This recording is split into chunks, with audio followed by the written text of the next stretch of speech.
Welcome back to another watercolour painting. This is Dave Lowe from Get Some Colour in Your Life.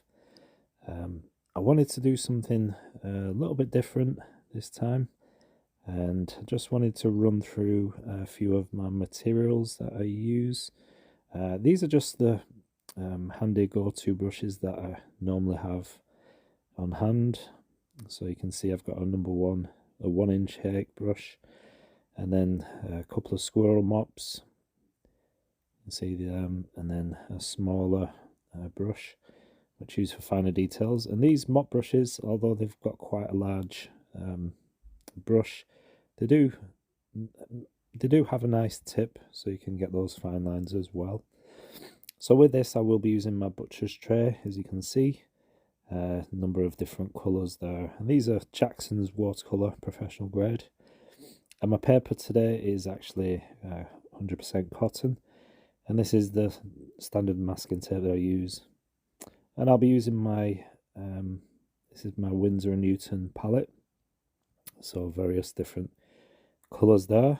So I'm not going to use too many colours, but I do want slightly different from what I normally do. So I will be I'll be covering the paper, the sky area first, using my 1-inch hake brush, just to get the first wash down. So I want a nice wet area for the sky, and then you'll see I just want a sort of a red sort of sky. So I'm using from a butcher's tray, just picking up a bit of the light red and some of the yellow ochre as well. So it gives a nice almost like summery glow. Like I said, I do want this to be slightly different, so I'm not picking up my blue and the usual sort of way that I paint. And by the way, this painting is just off the cuff. I do like to do these paintings, so just to see how things progress. So as you can see, I've got my board at a slight angle, maybe 30 degrees, just a little bit more less of an angle. I like to keep it at this angle just for the sake of filming. And then in the distance for this painting, I do want some nice trees, and I really do find that this 100% cotton paper, it really is nice to have those blurry sort of backgrounds. So you'll see as the painting progresses how this sort of adds to the value of the painting. So in the distance, I want not too many details, just impression of trees, if that makes sense. And so I'm just dropping in a few various different colours just to add some interest as well. Like I said, this is not my usual style, or not my usual sort of painting. And by the way, if you're still watching now, then please do give me a thumbs up. It really does help my my channel to grow. I've been getting some really good responses lately, so if you do hit the thumbs up, give me a like, and also all comments are welcome on my channel as well. If you've got any questions or anything you want to know, then just drop me a comment. And also just let me know what you think of this painting, with it not being my usual style. I wanted to just get some more really nice colours that I wouldn't usually go for. And in this painting, I want a few sort of sheds or buildings within this scene. I'm not really sure what they are, but just the impression of some buildings. It's quite a nice landscape, so this could be some sort of outhouse or something in the middle of this nice scene. So you can see I've already switched to my smaller brush just to get some of the details. And for this, I will be using, you can see I'm using my pen just to get some more definite lines. So this would be, I suppose, a focal point. So when you're painting anything like this, when you're not sure of what you're going to paint, it does help to have something to focus on. So this will be the focal point to this painting, just a few sort of random buildings.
Still using my pen just to get in some of those finer details.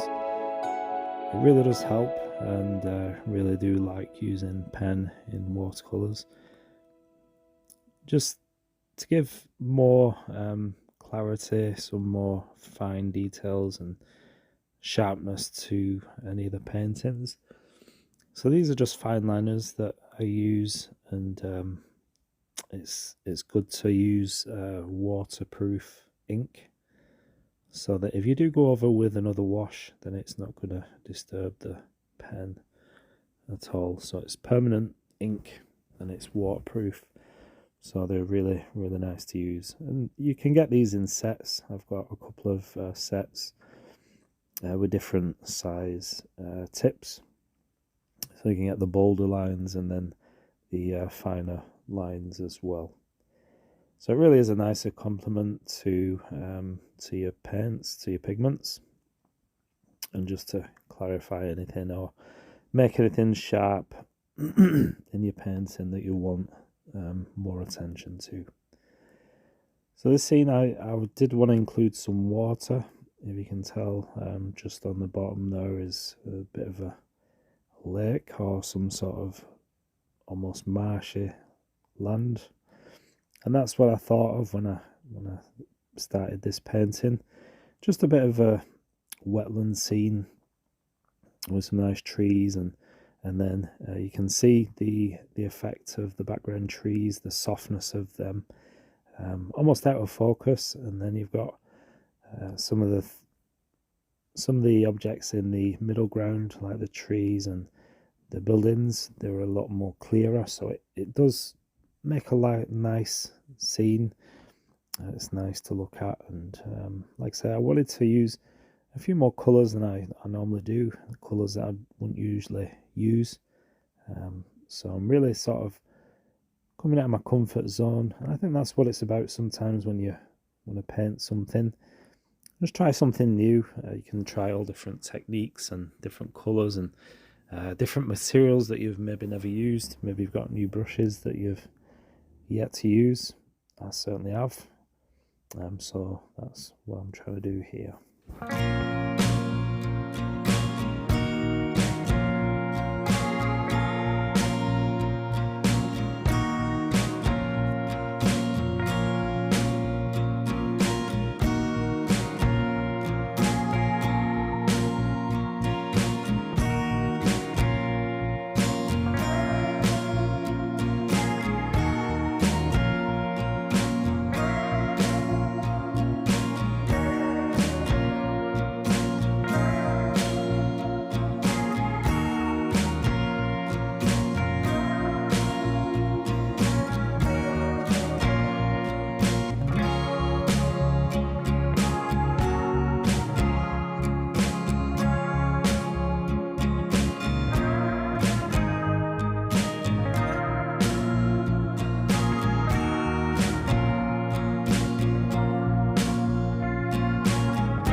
Anyway, I really hope you did like this one.